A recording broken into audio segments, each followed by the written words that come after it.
Alam barzah adalah alam kubur yang membatasi antara dunia dan akhirat. Barzah menjadi tempat persinggahan sementara jasad makhluk sampai dibangkitkannya pada hari kiamat.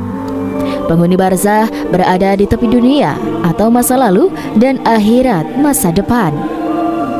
Kisah perjalanan ruh kaum mukmin ahli surga Firdaus hingga menuju ke alam barzah. Siapapun yang yakin akan kematian dan peristiwa gaib lainnya tentu penasaran, ingin mengetahui bagaimana nasib dan perjalanan dirinya kelak. Namun, tak seorang pun yang boleh menyandarkan berita gaib kecuali kepada nas Al-Quran dan hadis yang sahih. Berikut ini adalah sebuah hadis sahih yang memuat penjelasan memadai tentang perjalanan seorang mukmin sejak berhadapan dengan kematian sampai ditempatkan di liang lahat dan mendapatkan berbagai nikmat kubur. Hadis ini diriwayatkan oleh Abu Daud, Ibnu Majah, dan Al-Nasai, Ahmad Al-Hakim, dan Al-Tayalisi. Dikomentari oleh Al-Hakim, hadis ini memenuhi kriteria Al-Bukhari dan Muslim. Pendapat ini pun diakui oleh Az-Zahabi. Lihat Dr. Sulaiman Al-Ashikar, Al-Qisas, Al-Ghaib, fi Sahih, Al-Hadis Al-Anabawi. Berikut adalah intisari kisahnya. Assalamualaikum warahmatullahi wabarakatuh. Selamat datang di Jejak Kisah.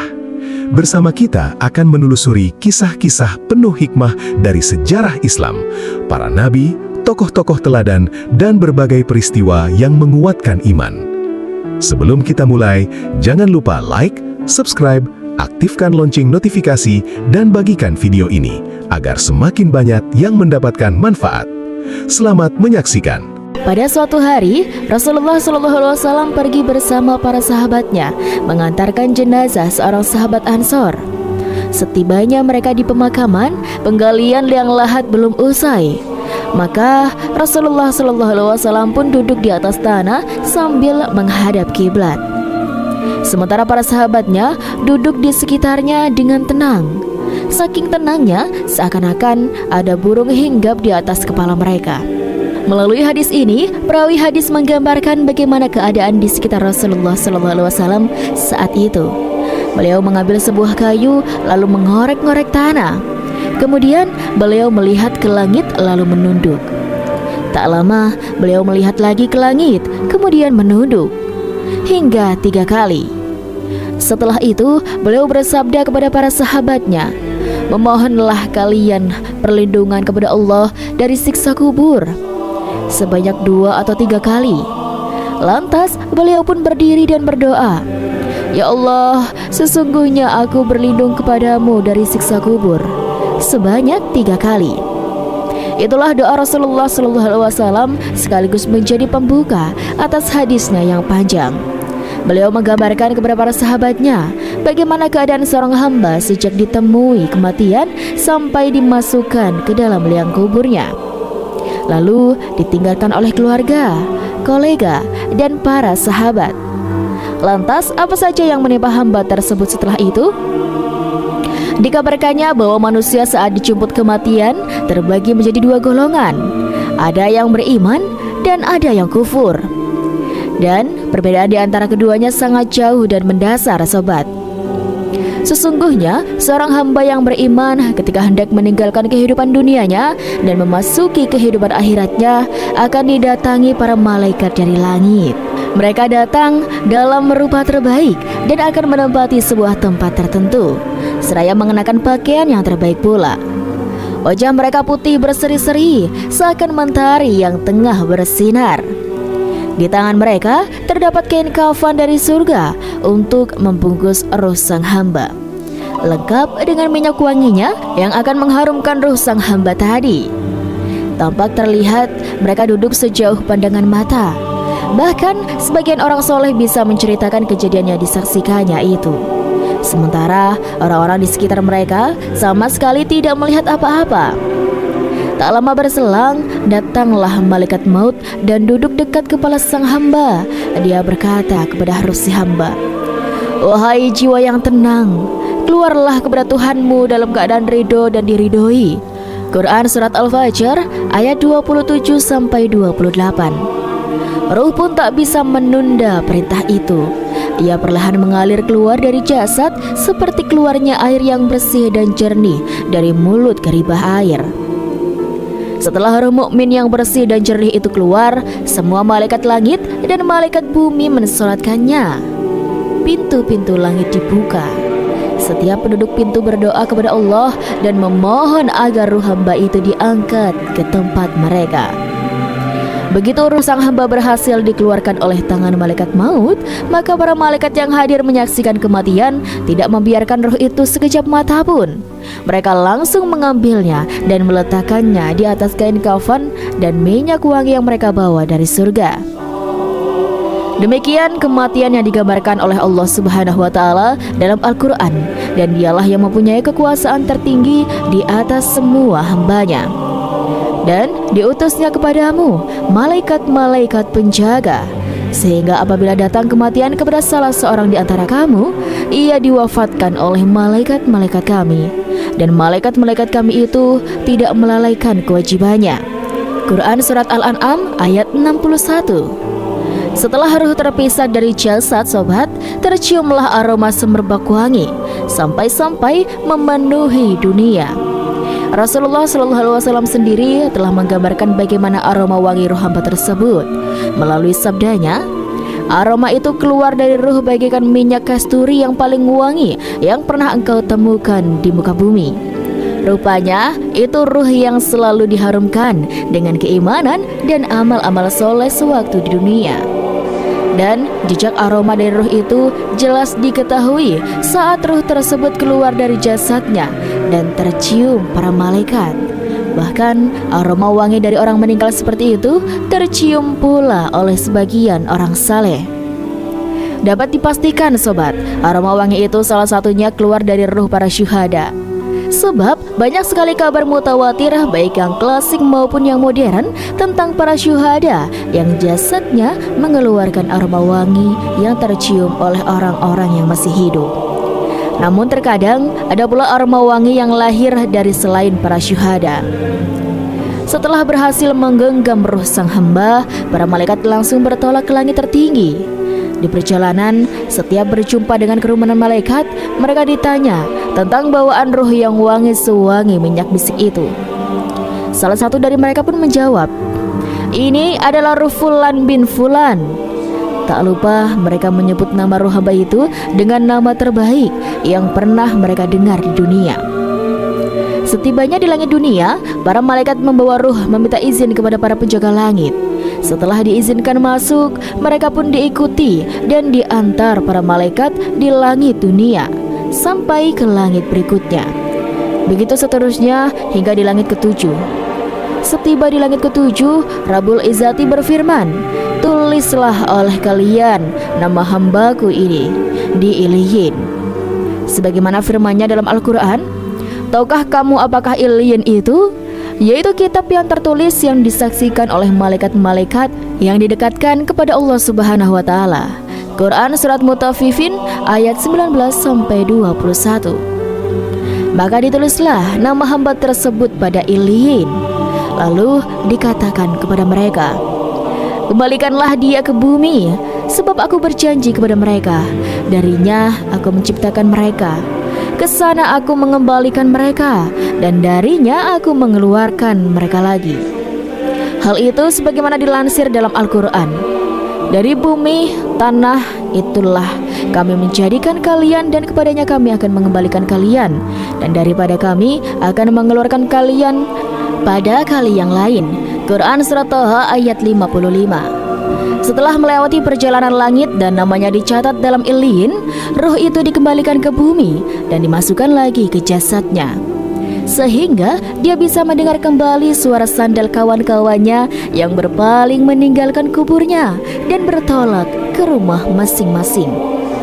Setelah roh itu dikembalikan ke dalam jasad yang ada di dalam kubur, maka hanya Allah yang Maha mengetahui cara mengembalikannya. Sebab keadaan alam kubur atau alam barzah tidak seperti keadaan di dunia. Selanjutnya, dia akan didatangi oleh kedua malaikat yang berteriak keras dan kasar. Didudukanlah hamba tersebut oleh mereka, lalu ditanya tentang 4 hal. Pertanyaan pertama adalah tentang Tuhan yang disembahnya semasa di dunia. Keduanya berkata, "Siapakah Tuhanmu?" Maka hamba itu menjawab, Tuhanku adalah Allah. Pertanyaan kedua adalah tentang agama yang dipeluk dan mengajarkan dirinya beribadah kepada Tuhannya. Maka hamba itu pun menjawab, agamaku adalah Islam. Pertanyaan yang ketiga adalah tentang Rasul yang diutus di tengah umat Islam dan menjadi panutannya. Maka dia akan menjawab, Rasulku adalah Rasulullah Sallallahu Alaihi Wasallam. Dan pertanyaan keempat adalah tentang amal-amalnya semasa di dunia. Maka dia akan menjawab, aku membaca kitabullah, beriman kepadanya, bersedekah, dan yang lainnya. Pertanyaan-pertanyaan di atas mencerminkan fitnah atau ujian kubur sekaligus fitnah terakhir yang dihadapkan kepada seorang mukmin. Saat itu tidak berguna sedikit pun kecerdasan, tipu daya, dan cara lain untuk menyelamatkan dirinya. Andai ada orang kafir yang menghafal jawaban-jawaban itu dengan benar di dunia, maka jawaban-jawaban tersebut tidak akan keluar sesuai dengan yang diinginkan.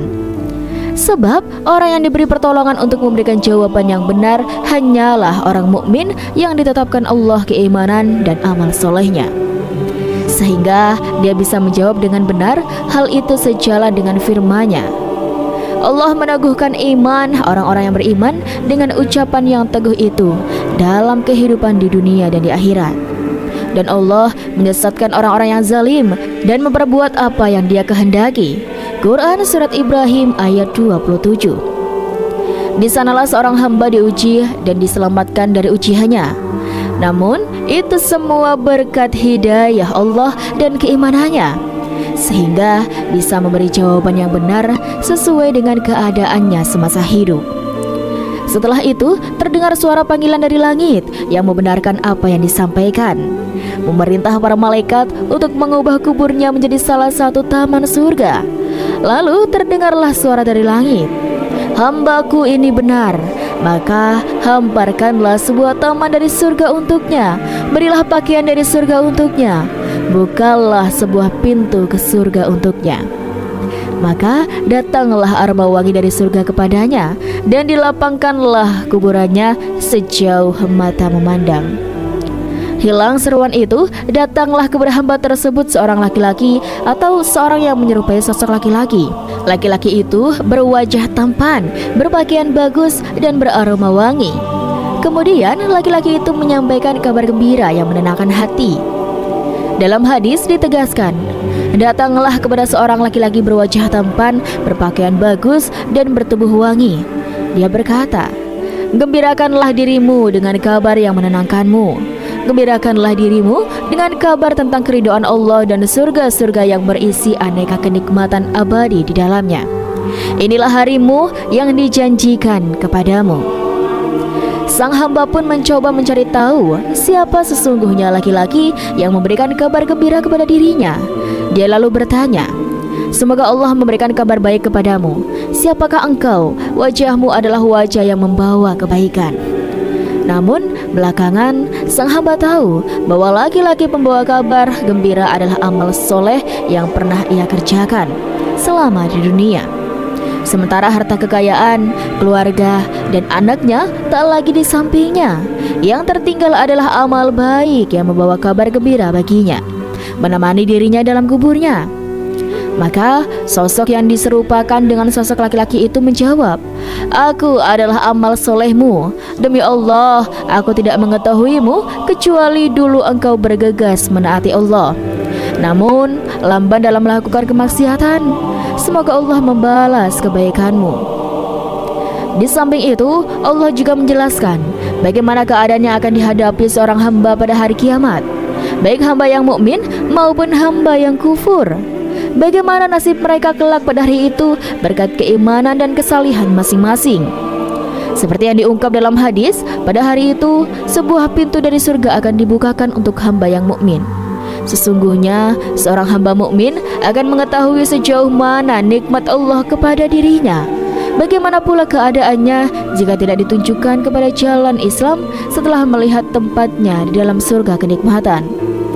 Karenanya, tidaklah heran sobat, setelah melihat kenikmatan yang menaati dirinya di negeri keabadian, seorang hamba sampai meminta disegerakan kiamat kepada Tuhannya.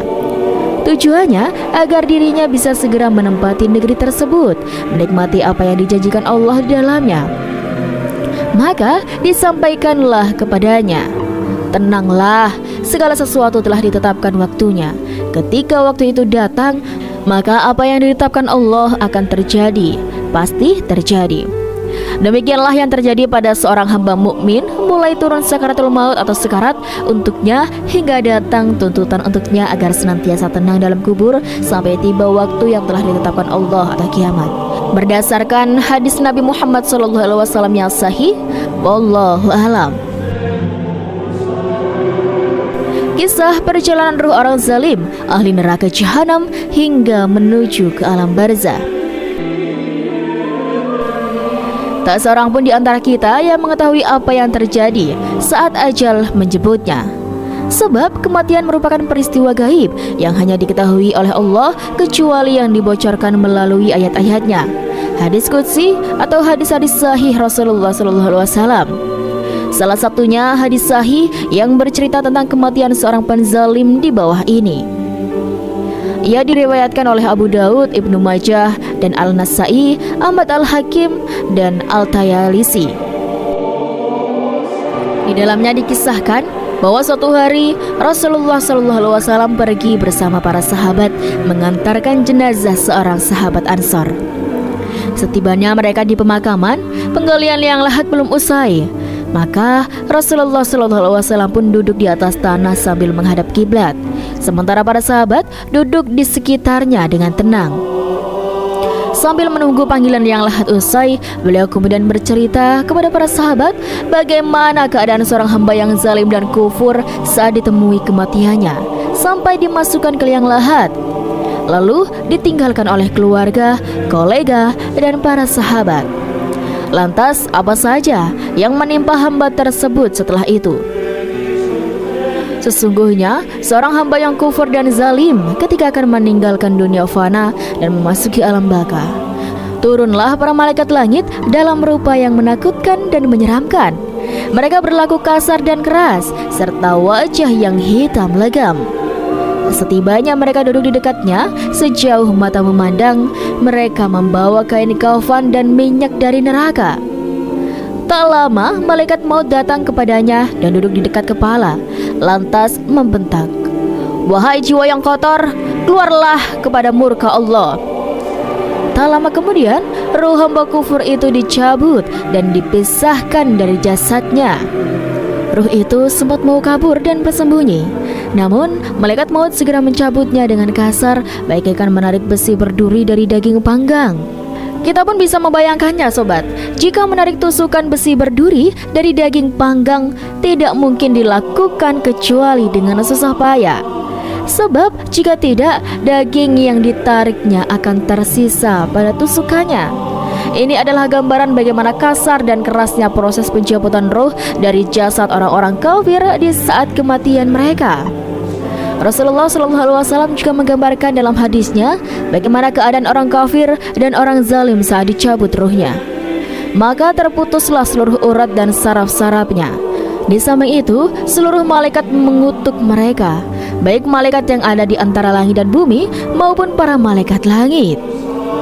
Pintu-pintu langit itu pun ditutup untuk ruh hamba yang kotor tersebut. Semua penduduk pintu langit yang dilewatinya menakut-nakuti dan mendoakan agar Allah menjauhkan ruh tadi dari mereka. Para malaikat turun menghadiri kematian sang hamba, segera mengambil si ruh kotor yang itu. Setelah diletakkan di atas kain kafan yang mereka bawa dari neraka, ruh pun bertambah kotor. Lebih parah lagi, ruh tersebut mengeluarkan aroma bau yang tak sedap akibat kekufuran dan amalan-amalan buruknya. Sampai-sampai para malaikat yang dilewati ruh tersebut merasa terganggu, sehingga ditanyakan satu malaikat yang bertugas menjaganya menjawab, "Ini adalah ruh fulan bifulan." Dia menyebutnya dengan nama terburuk yang pernah dipergunakan di dunia.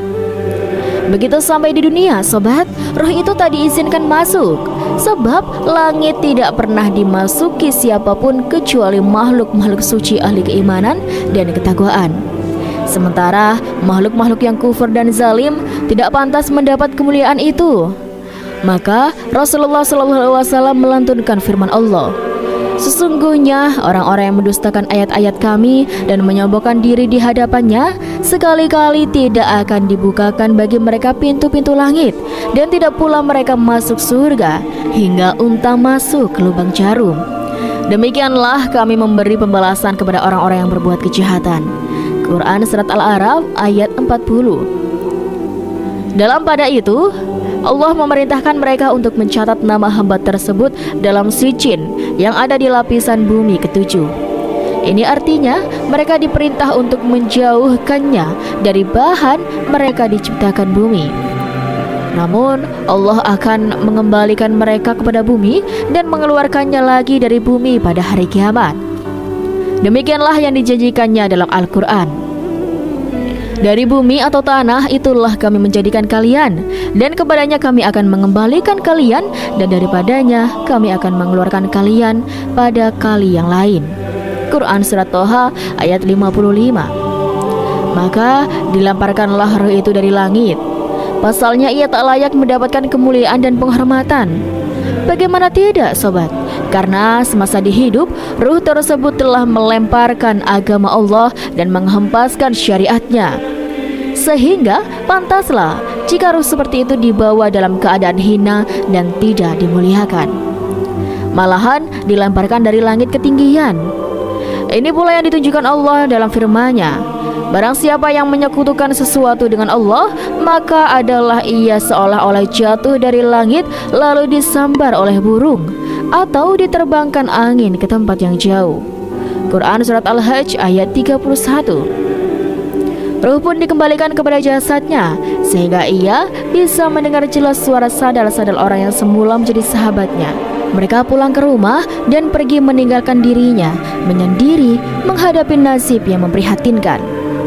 Tidak ada seorang pun yang mampu menolong dirinya dari bahaya. Tidak ada satu pun yang mampu membebaskan dirinya dari prahara yang mengelilinginya. Tidak ada perbedaan dalam hal ini antara para raja dengan rakyat jelata. Para penguasa telah meninggalkan kekuasaan mereka, kekayaan telah menelantarkan mereka, begitupun keluarga, kawan, dan sahabat.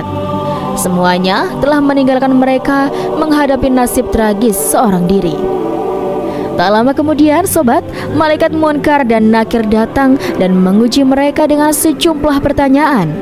Pertanyaannya adalah, siapa Tuhan yang mereka sembah? Apa agama yang mereka anut? Siapa Rasul yang mereka teladani?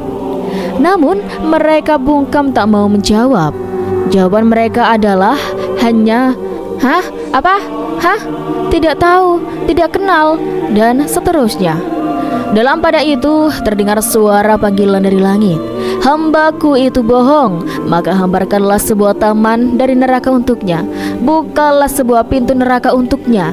Datangkanlah panas dan aroma neraka untuknya. Saat itu pula kuburan disempitkan untuknya sampai tulang-tulang rusuknya menyatu.